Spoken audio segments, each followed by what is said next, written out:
하나님 말씀은 누가복음 19장 11절에서 13절 말씀을 보겠습니다. 누가복음 19장 11절에서 13절 말씀 제가 읽겠습니다. 그들이 이 말씀을 듣고 있을 때 비유를 더하여 말씀하시니 자기가 예루살렘에 가까이 오셨고 그들은 하나님의 나라가 당장에 나타날 줄로 생각함이더라. 이르시되 어떤 귀인이 왕위를 받아가지고 오려고 먼 나라로 갈 때에 그 종 열을 불러 은화 10문화를 주며 이르되 내가 돌아올 때까지 장사하라 하니라. 아멘. 오늘 본문의 말씀은 본래 27절까지 이어집니다.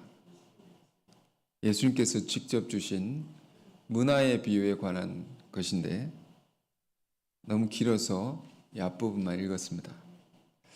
이 비유의 결론은 무엇인가? 이것부터 보면 오늘 제목이죠. 내가 돌아올 때까지 장사하라. 내가 누구일까요?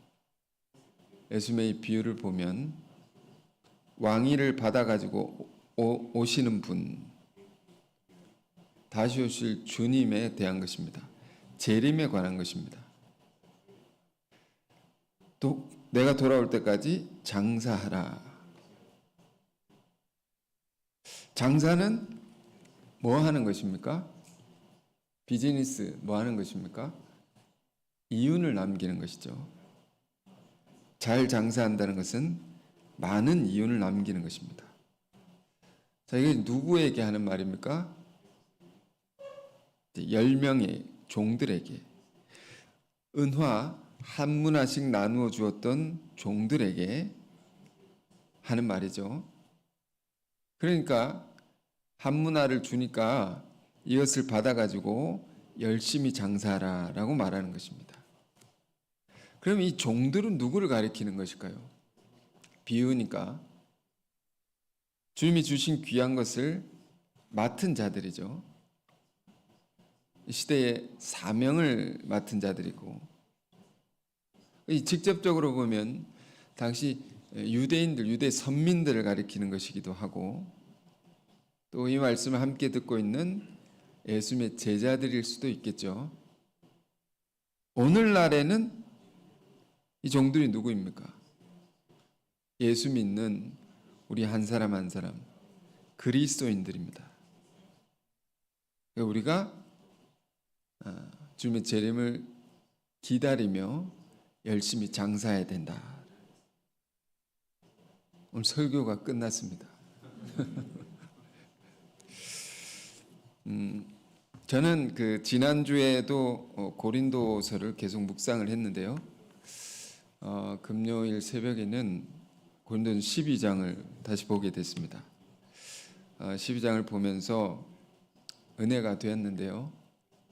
12장에는 고린도전서 12장에는 성령의 은사에 관해서 사도 바울이 고린도 교우들에게 설명을 합니다.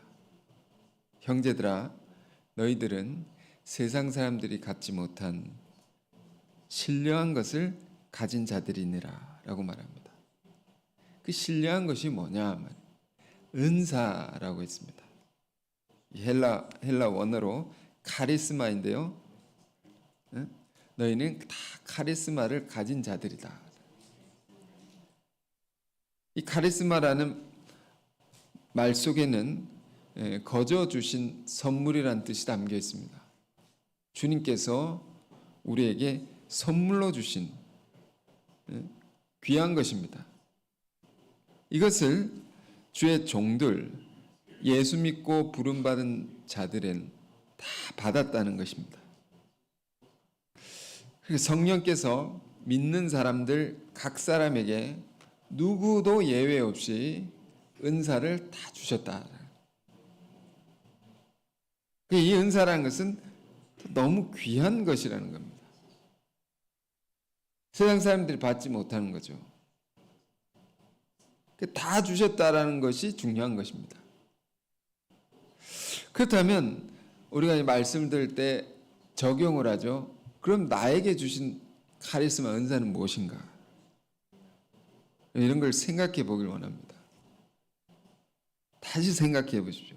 생각해 보면서 바울은 뭘 얘기하냐면 그걸 받은 자들은 무엇을 해야 되냐? 그 성령의 뜻대로 이걸 잘 개발하고 이 은사를 발휘해야 되는 거죠. 쓰여지게 해야 되는 거죠.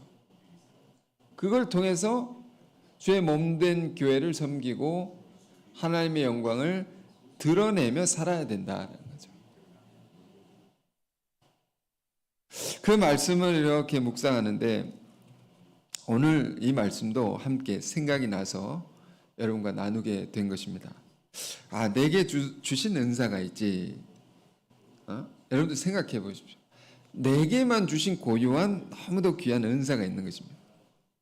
그걸 다시 보고 여러분 이것을 극대화시키려고 해야 됩니다. 오늘 본문에는 잘 장사하라고 했죠. 우리 신앙은 늘 중요한 것이 있습니다. 반복적으로 듣는 말이지만 내가 주님께 무엇을 해야 할 것인가 이런 생각을 갖는 것 참 귀한 것이죠. 더 중요한 것은 주님께서 나에게 베푼 것이 무엇인가 그것을 생각하고 알고 사는 것이 더 중요한 것입니다. 내가 받은 것이 있구나. 우리가 흔히 은혜 받았다라고 말할 때는 은혜가 뭡니까? 은혜도 거저 주신 선물이죠. 이걸 내가 받은 것이다라는 거. 이게 있구나. 근데 받았음에도 불구하고 이걸 우리가 잊어버려 놓치고 살 때 우리 신앙은 위기가 오는 것입니다. 오늘 본문의 문화의 비유도 마찬가지입니다. 어떤 귀인이라고 해서 어떤 귀한 사람이 있는데 10명의 종들에게 자기가 타국에 가서 왕위를 받아가지고 오는데 그 갔다가 온 사이에 종들에게 은화 한 문화씩 다 나눠줬다는 것입니다. 그래가지고 잘 장사하라고. 그러니까 한 문화가 뭡니까? 당시 가치로는 한 문화는 100데나리온입니다. 한 데나리온이 노동자 하루 품삯이었으니까요. 100일간 일해서 벌 수 있는 돈이죠. 그러니까 하루 임금을 한국 돈으로 10만 원이라고 한다면 1000만 원이죠. 한 문화. 그걸 10명의 종들에게 다 나눠줬다. 왜 나눠줍니까? 잘 장사하라고. 내가 돌아올 때까지. 유대인들은 여러분 아이가 자라서 13세가 되면 성인식을 치르는데 매우 중요한 날입니다. 이때가 되면 지인들이 막 지인들, 친척들 다 와가지고 축하를 해주는데 조의금을 냅니다. 다 조의금이 아니라 부조금이에요. 조의금은 이제 돌아가셨을 때 부조금을 냅니다. 도와주는 거예요. 그래서 얼마씩 보통 이 중산층이나 5, 6만 원, 5, 6만 원이 아니라 오늘 왜 이런 5, 6만 달러 한 5, 6천만 원 되죠. 가난한 그 경우는 한 1, 2만 달러, 한 2천만 원 뭐 이 정도. 근데 행사비는 부모가 다 치르고 이 돈은 그대로 성인식의 주인공인 13세 아이에게 주어진다고 합니다. 그러면 이 아이가 이걸 가지고 어릴 때부터 자산 관리를 하는 것을 배웁니다. 금융에 대한 지식, 돈을 다루는 법, 이걸 배우게 된다고 합니다. 그리고 그걸 가지고 뭐든지 할 수 있는 거죠. 그가 할 수 있는 뭐든.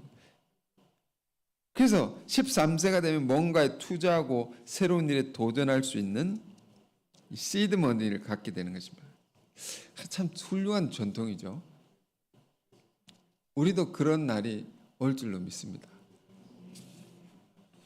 그런데 실제 지금 우리가 그럴 만한 그 돈을 아이에게 줄 수 없다 할지라도 오늘 이 말씀을 잘 생각해 보십시오. 우리 각 사람에게는 하나님이 주신 신령한 것이 있습니다. 카리스마가 있는 것입니다. 최근에 아시안 게임 같은 것을 보면 어떤 스포츠 종목에 뛰어난 재능인 사람들 우리가 보게 됩니다. 유명한 축구 선수들 같은 경우 천재다라고 하면서 부러워하기도 하고, 그러나 주님의 말씀에 의하면 사실 모든 사람은 천재입니다. 천재, 하늘이 주신 재능을 가지고 태어난 인재입니다.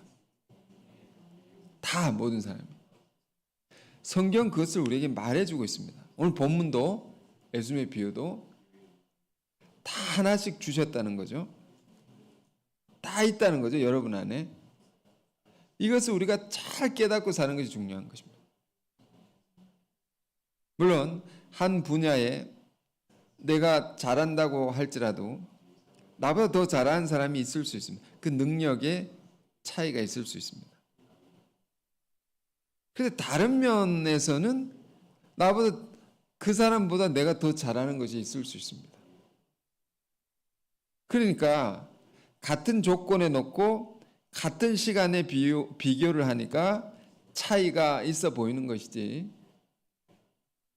여러 면으로 우리가 입체적으로 보고 또 시간적으로 봐도 같은 시간에 보지 않고 몇십 년을 놓고 생각해 보면 나에게 더 유리한 면, 더 뛰어난 면이 있다는 것을 발견할 수 있습니다. 그런 면에서 보면 하나님은 공평하게 모든 사람, 부름받은 모든 자들에게 동일하게 귀한 것을 다 주셨다. 우리가 우리 신앙생활을 하면서 때때로 우울해지고 절망에 빠지고 사는 것은 단편적으로 우리가 비교하며 살아서 그렇습니다. 그 심리학자가 소셜 미디어 하지 말라고 하지 않습니까? 우리는 필요에 따라서 하지만 왜 하지 말라고 합니까? 다 좋은 것만 올리니까, 예쁘고 멋있고 아름다운 것만 올리니까, 그거 올리는 사람들은 이렇게 잘 사는구나, 이렇게 멋있게 사는구나, 이렇게 부유하구나, 이렇게 행복한 것처럼 보인 것입니다. 그것과 비교해서 오늘의 나를 지금 보니까 우울해지죠. 박탈감이 오고 절망감이 오고. 그래서 오늘 말씀은요, 그런 면에서 나는 부족하다, 나는 가진 것이 없다, 난 저 사람보다 재능이 없다, 부족하다, 이렇게 생각하는 자들에게 매우 소중한 말씀이 되고 어떤 면에서 큰 위로가 되고 희망이 되는 말씀이라고 할 수 있습니다. 뭐가 그런 것입니까? 10사람에게, 모든 사람에게 똑같은 한 문화를 주셨다. 이게 마태복음 25장 달란트 비유, 여러분 기억하시죠? 그 비유와는 굉장히 좀 다른 것이, 비슷한 것이 있지만 공통점이 있지만 또 차이점이 있다. 공통점은 뭘까요? 다 귀한 것을 주셨다는 것이죠. 차이점은 뭘까요? 달란트 비유에서는 거긴 종들에게 많이 주고 적게 주고 차이가 있습니다. 어떤 사람은 5달란트, 어떤 사람은 2달란트, 어떤 사람은 1달란트. 심각한 차별성이 있는 거죠. 근데 이건 사실입니다. 같은 일도 뛰어나게 잘하는 사람이 있고 적당히 하는 사람이 있고 아주 못하는 사람이 있습니다. 맞는 말이죠. 그러나 누가복음 이 말씀은 참 소중한 이 말씀이라고 생각합니다. 이 말씀을 기록한 주님의 말씀 받아 적은 이 누가가 기록했죠. 매우 이 시각이 시각이 굉장히 넓습니다. 편협하지 않습니다.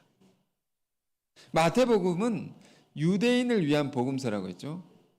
그런 면에서 특화되어 있는 복음서라고 한다면 누가복음은 그 시각이 굉장히 브로드합니다. 폭넓습니다. 그러니까 예수님이 달란트 비유도 말씀하셨지만 누가는 이렇게 생각하는, 다른 각도에 주신 말씀도 있다. 이런 문화의 비유도 말씀하셨다라고 하고 기록해 놓은 겁니다.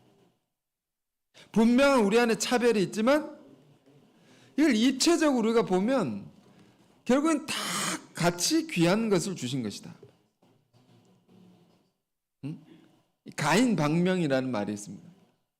한자 사전에, 한자 성어에 가인은 예쁜 사람, 잘생긴 사람 말합니다. 방명, 명이 짧다는 겁니다. 하나가 굉장히 뛰어나고 아름다우면 다른 면이 말도 못하게 부족한 면이 있을 수 있다는 겁니다. 인간은 모든 걸 가지지 못합니다. 하나가 뛰어나 하나가 어처구니 없이 부족할 수 있습니다. 그리고 앞서 말씀드린 시간적으로 봐도 우리가 지금 못하는 것이 있다. 지금 못해도 영원히 못하는 건 아닙니다. 세월이 흘러서 두각을 나타낸 사람이 있습니다. 그것이 더 능력이 개발돼서 뛰어나게 되는 사람이 있습니다. 이번에 이제 아시안 게임에 그 금메달 딴 선수 중에 한국의 배드민턴 선수 하나가 있습니다. 그가 이제 어릴 때부터 이제 운동을 계속해서 이제 몸이 계속 자라나는 것이죠. 그러니까 조금 어릴 때 그때도 잘했지만 항상 게임을 하면 늘 지는 한 사람이 있었습니다.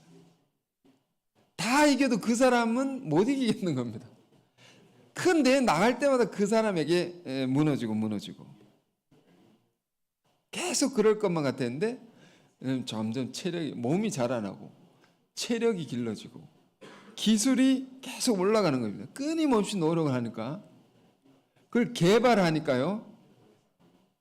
그러면서 최근에는 내가 이전엔 내가 아니야 이러면서 이번에는 부상을 당했는데도 이기더라고요.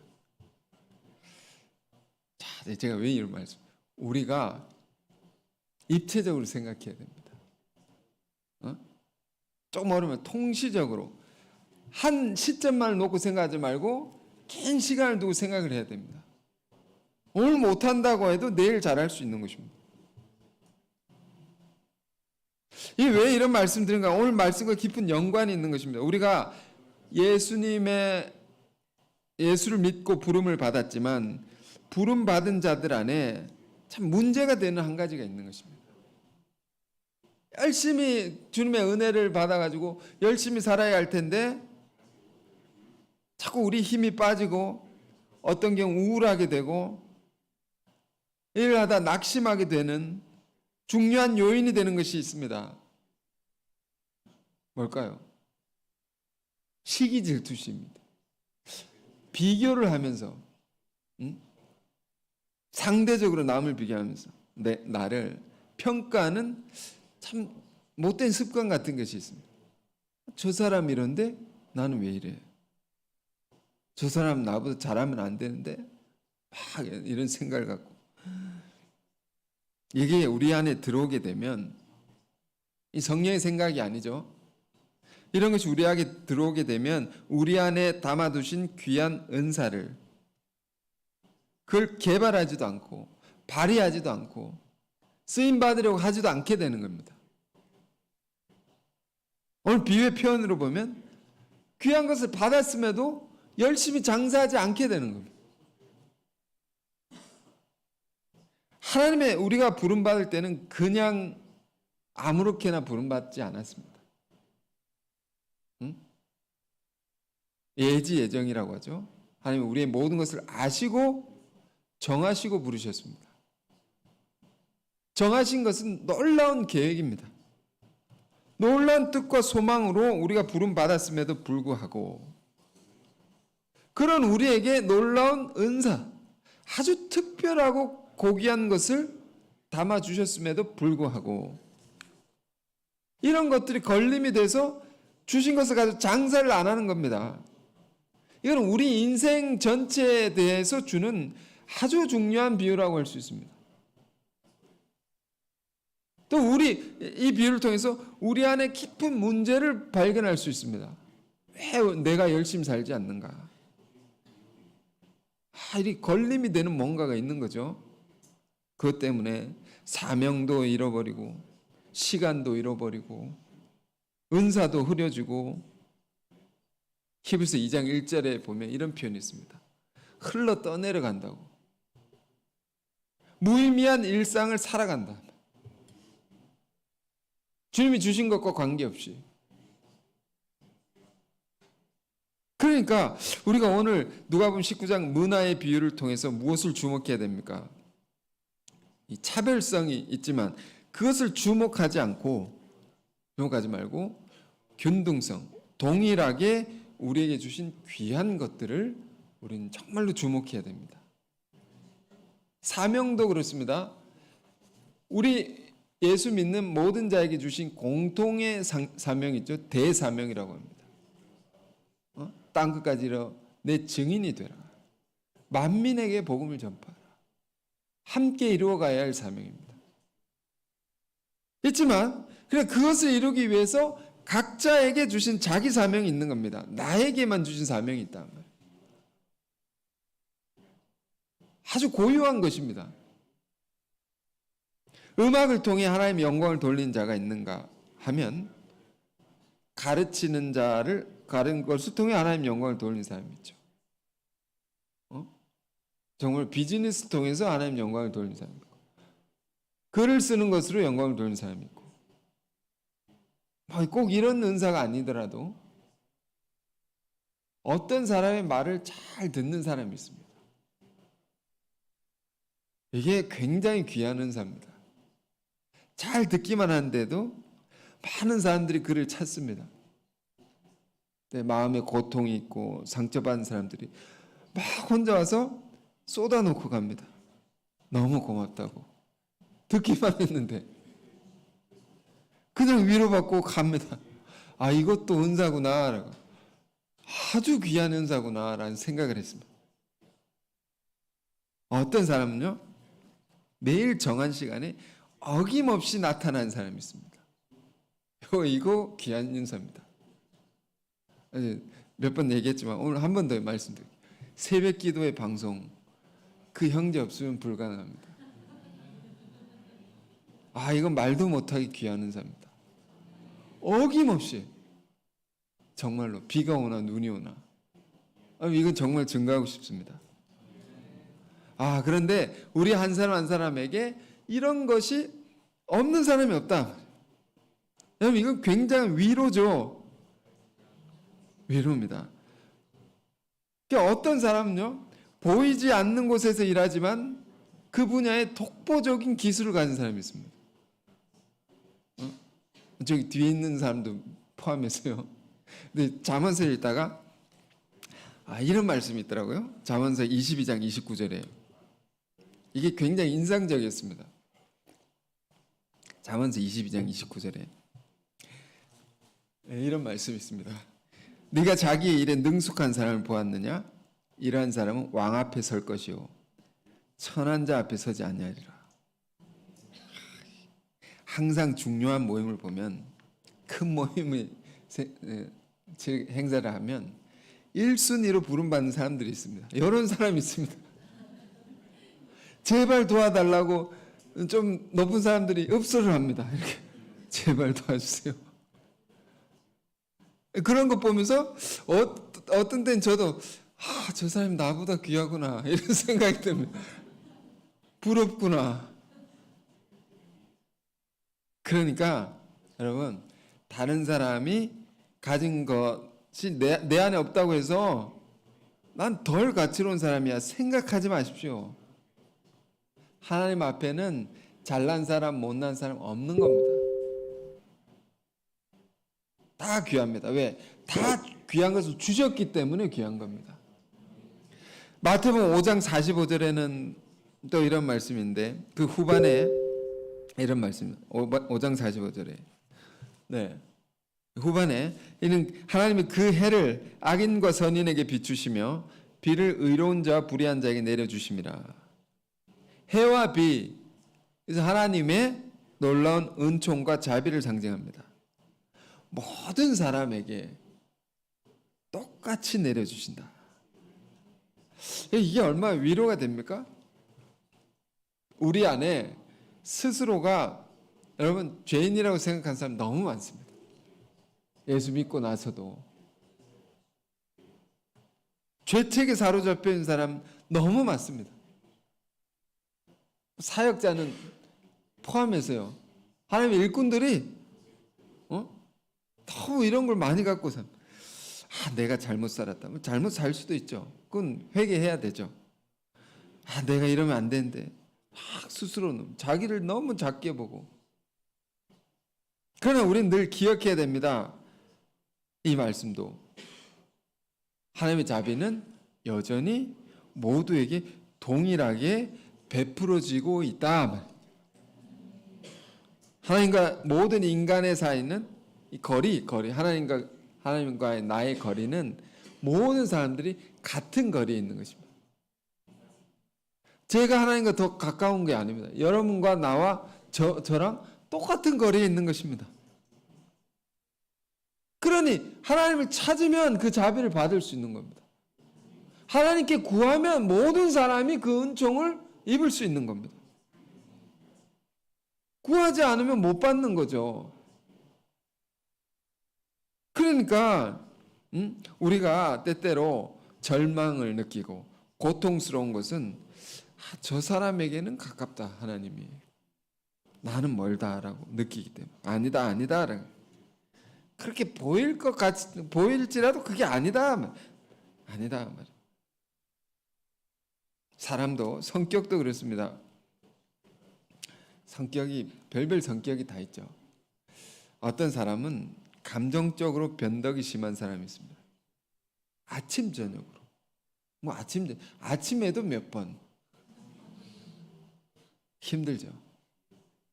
근데 이런 사람 이것도 은사구나라는 생각을 합니다. 왜 그런가? 어떤 사람이 하여튼 일을 하는데 어떤 이 일은 아실 수도 있는데 모든 것을 아름답게 만드는 일입니다. 모든 것을 예쁘게 만든 일을 하는 사람입니다. 그런 사람들이 모이면 어떨까요? 다 예쁘고 좋은 일만 있을 것 같죠? 예민의 극치, 그런 사람들이 한 곳에 모이는 겁니다. 어떨까요? 그런데 이 예민함이 최고의 아름다운 것을 만들어내고 찾아내고 만들어낸다. 이렇게 귀하게 쓰여진다는 거죠. 또 어떤 사람은 지독합니다. 아주 자기 뜻을 절대로 굽히지 않고 내가 옳다 생각하는 건 안 바꿉니다. 누가 그렇게 하면 안 된다 하면 욕을 해도 자기 원하는 대로 끝까지 하는 사람이 있습니다. 못됐고 우리 사람 지독하다라고 하죠. 근데 이런 사람이 하나님의 일을 하면 어떻게 되는지 아십니까? 못됐지만 바울 같은 사람이 되는 거예요. 인정하기 싫지만 못된 사람이 바울처럼 된다니까. 그러나 하나님 보시기엔 다른 겁니다. 바울이 얼마나 나쁜 사람이었습니까? 지독한 사람이었습니까? 남의 말을 듣지 않고 자기 신념을 가지면 그것만 가지고 사는 사람. 이런 사람이 하나님의 일꾼이 되니까 온갖 박해와 환난을 다 견디고 하나님의 뜻을 이루어내고야 만단 말이에요. 다 견디고 다 이기고. 우리 안에 이처럼 하나님이 주신 동일한 가치가 있습니다. 누구와도 바꿀 수 없는, 환치될 수 없는 독보적인 은사가 있습니다. 문화라고 표현됐죠. 이걸 여러분 분명히 발견하시기 바랍니다.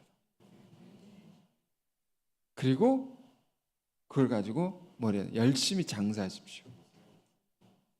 오늘 비유에 이런 걸 생각하고 오늘 본문을 읽습니다. 12절 이르시되 어떤 귀인이 왕위를 받아가지고 오려고 먼 나라로 갈 때에, 예수님이 주신 비유죠. 왕위를 받아가지고 이 재림에 대한 것이라고 했습니다. 그 종 열을 불러 은화 10문화를 주며 이르되 10명의 종에게 10문화 하나씩 줬다. 내가 돌아올 때까지 장사하라. 돌아올 때까지, 주님이 다시 올 때까지. 열심히 장사하라. 그런데 14절 그 백성이 그를 미워하여 예수님을 미워하죠. 유대인들이 미워해 사자를 뒤로 보내이르되 우리는 이 사람이 우리의 왕이 됨을 원하지 아니하나이다 했더라. 그러니까 이 말씀 예수님이 그리스도 되심을 인정하지 않은 사람들이 있었습니다. 예수님을 시기하고 박해하는 자들이 있었습니다. 이런 사람들은 어떤 사람?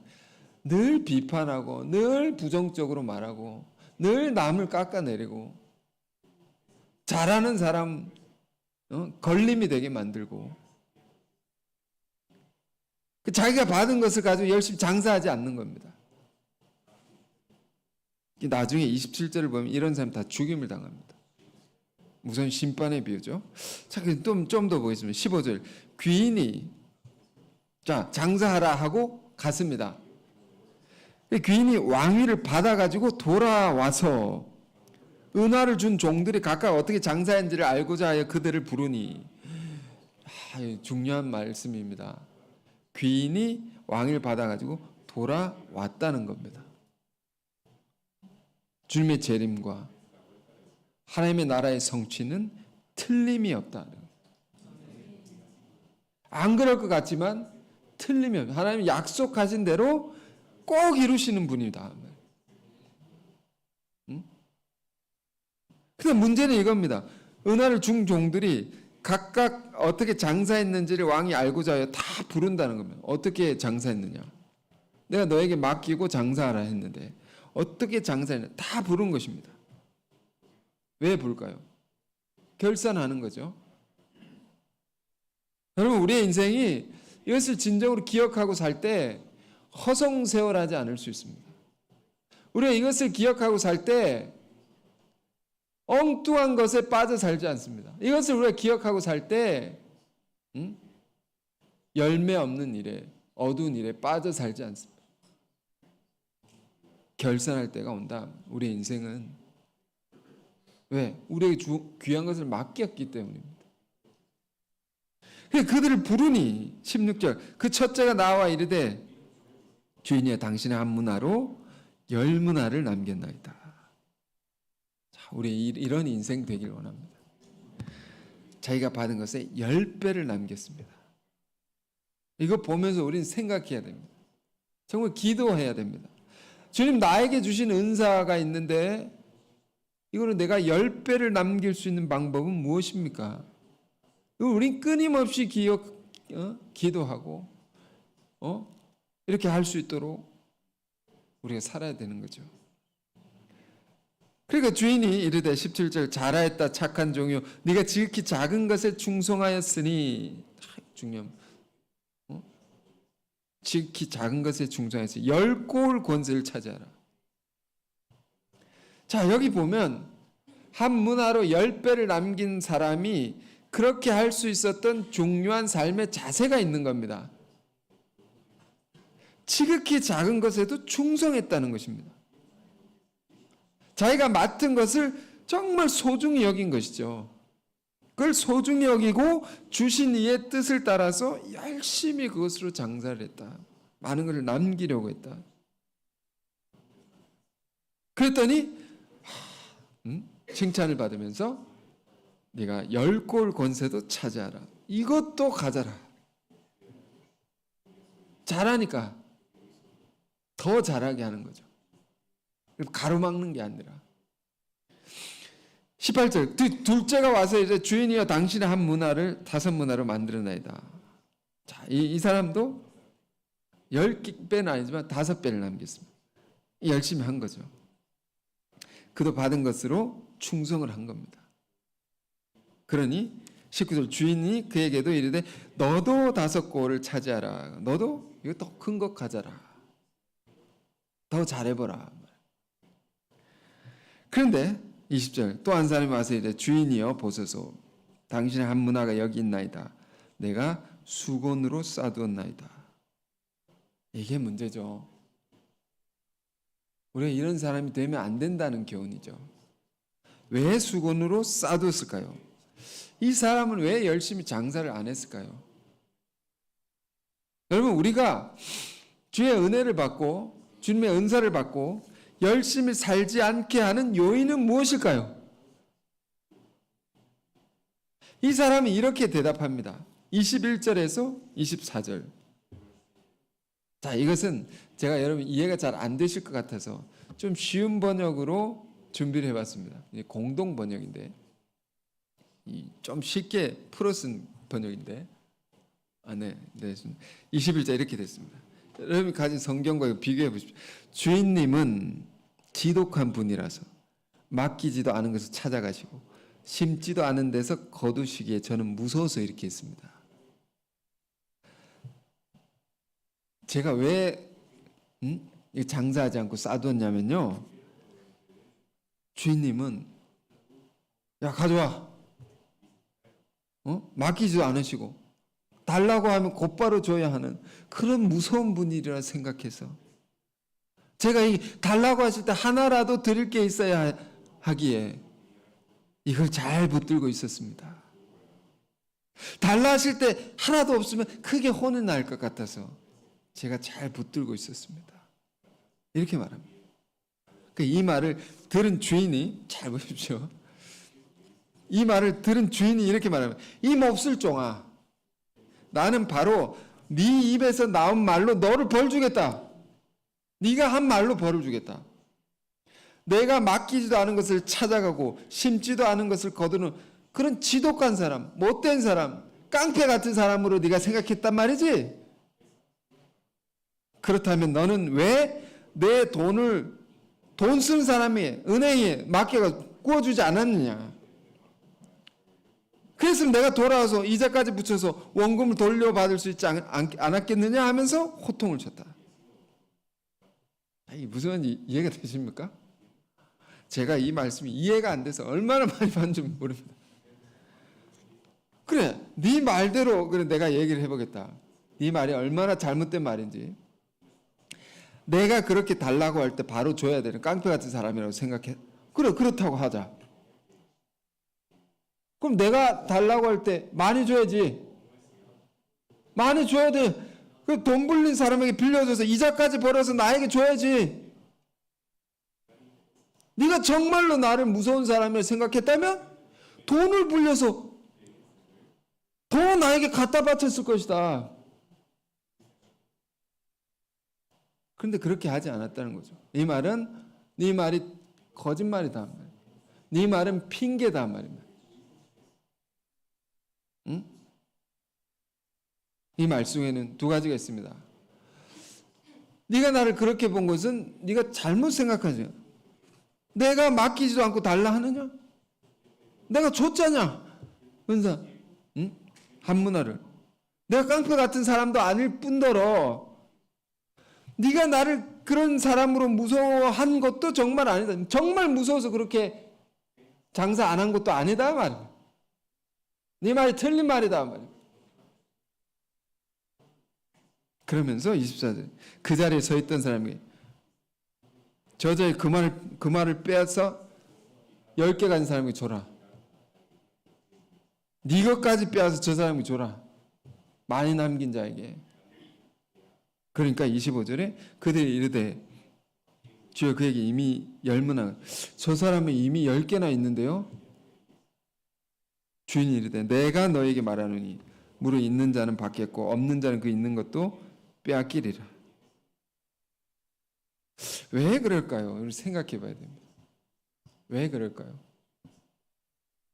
이 말씀을 주시는 주인도 열심히 일하는 분입니다. 주인도 열심히 장사하시는 분입니다. 높은 사람이라고 해서 불로소득, 일하지 않고 이자만 그런 사람이 아니다. 일하지도 않고 깡패처럼 그냥 빼앗아가는 주인이 아니다. 하나님은 하나님 스스로가 누구보다 열심히 장사하시고 열심히 일하시고 열심히 그것을 관리하셔서 더 날마다 발전하게 하려고 노력하시는 분이다. 이런 면에서 우리가 생각해야 됩니다. 천국은 노는 곳이 아닙니다. 안식은 얻을 수 있지만 노는 곳은 아닙니다. 열심히 주어진 것으로 일하는 것입니다. 일은 괴로운 것이 아니라 주 안에서 주님의 뜻대로 일하는 것은 일하면서 안식을 얻습니다. 기쁨을 얻습니다. 천국은 그런 곳입니다. 놀고 먹는, 그러니까 이런 곳인데, 보라, 놀고 먹는 자가 있느냐? 너처럼 놀고 먹는 자가 있느냐? 네 것을 빼앗아 저에게 주라. 열심히 일한 자에게. 왜 그렇습니까? 하나님 나라는 퇴보가 없기 때문입니다. 끊임없이 발전하는 거기 때문에. 남기는 그에게 주면 더 남길 테니 하나님의 나라가 더 발전할 것이 아니냐. 그리고 27절인데, 그리고 내가 왕됨을 원하지 아니하던 저 원수들이 이리로 끌어다가 내 앞에 주기를 하느니라. 자, 여러분, 이런 비유입니다. 많은 깨달음을 우리에게 주고 위로를 주고 우리에게 심판의 두려움을 갖게 하고 정신을 차리게 하는 이 하나의 소중한 비유를 예수님께서 주셨습니다. 우리가 어떻게 살아야 하겠습니까? 오늘 말씀의 제목이 내가 돌아올 때까지 장사하라. 응? 주님이 다시 오심을 고대하며 그걸 예비하며 우리는 깨어 있어서 주님이 주신 귀한 것을 우리가 발견하고 그걸 가지고 열심히 장사하는 인생이 되어야 하는 것입니다. 남이 어떻다 볼 것도 없습니다. 우리에게 주신 것을 생각하라. 그걸 열심히 맡은 바 충성을 다해서 5배, 10배, 아니 그 이상 남겨서 우리가 마지막 때에 우리의 인생을 결산할 때에 주님 앞에 설 때에 주님께 네가 잘하였다, 충성된 종아, 착한 종아 칭찬받을 수 있는 저와 여러분 되시길 바랍니다. 기도하겠습니다. 은혜로우신 주님, 오늘 소중한 비유, 문화의 비유를 통해서 우리가 이 마지막 때에 어떠한 마음가짐으로 살아가야 하는지 가르쳐 주시니 감사합니다. 주님, 우리 안에 귀한 것을 담아두신 너무도 귀한 것을 다시 보게 하옵소서, 발견하게 하옵소서, 또 그것으로 열심히 장사하게 하옵소서, 많은 것을 남기게 하옵소서. 우리가 그러한 일에 걸림이 되는 많은 것들이 있다면 이 말씀을 기억하고 다 청산케 하옵소서. 우리가 받은 하나로 5을 남기고 10을 남겨서 열심히 살아서 주인이 오셨을 때 우리 인생을 결산할 때에 잘하였다, 착한 종이요, 충성된 종이요 칭찬을 받을 수 있는 복된 인생 되게 하옵소서. 예수 그리스도 이름으로 기도했습니다. 아멘.